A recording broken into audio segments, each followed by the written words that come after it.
Polisi ng'ekyagenda mu maaso n'ebikwekweta eby'okufufugaza ebibinja by'abavubuka bamenyi b'amateeka mu bitundu ebyenjawulo mu kibuga Kampala abaakazibwako erya Kifeesi, olunaku olw'eggulo yakutte abavubuka abawerera ddala 210.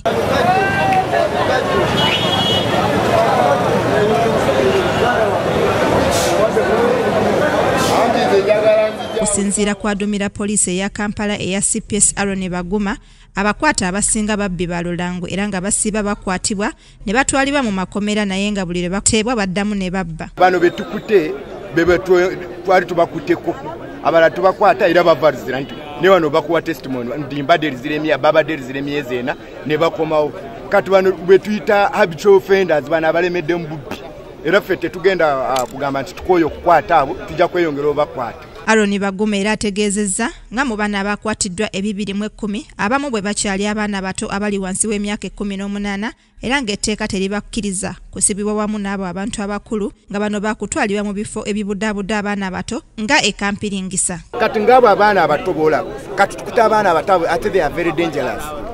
Omukuba abantu kati bwe tubatwalayo eri babagaana tuddamu ne tubatwala they are the worst. Poliisi era erabudde ab'enganda z'abo abantu bonna abakwatiddwa obuteetantala kuteeka poliisi ku nninga nga baagala abantu baabwe bateebwe kubanga bano bamenyi b'amateeka abalina okusooka okubonerezebwa olw'emisango gye bazza. Bwe tumala kubakwata bwe tuti ogenda kulaba abantu nga 10 baba followings nti following omwana waffe nti abantu baffe ate bantu bamwe bwe baddamu ne bagamba Kifeesi yetu etulemeddeko omutawuno batuba bwe tuba tukuta ababbi ntuleke tubatwale mu mbuga z'amateeka zezisalemu ekyokukola.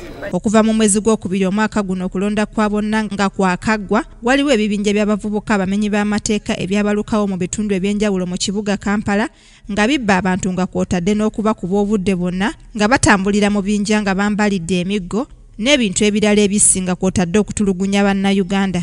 Minisita omujja akola ku nsonga z'omunda Henry Tumukunde yawera okugumbulula obubinja buno mangu ddala ng'atandise emirimu gy'emitongole bwe yali akuba ebirayiro bye.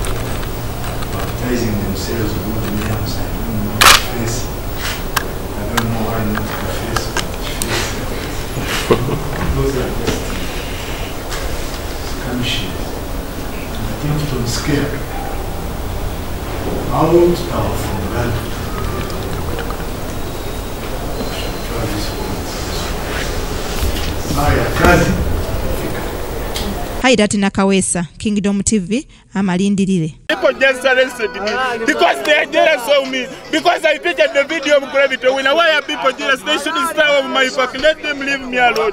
Kaguta tuyambe na ye tulibubi muganda wange tuyambe nanonya kalulutaza.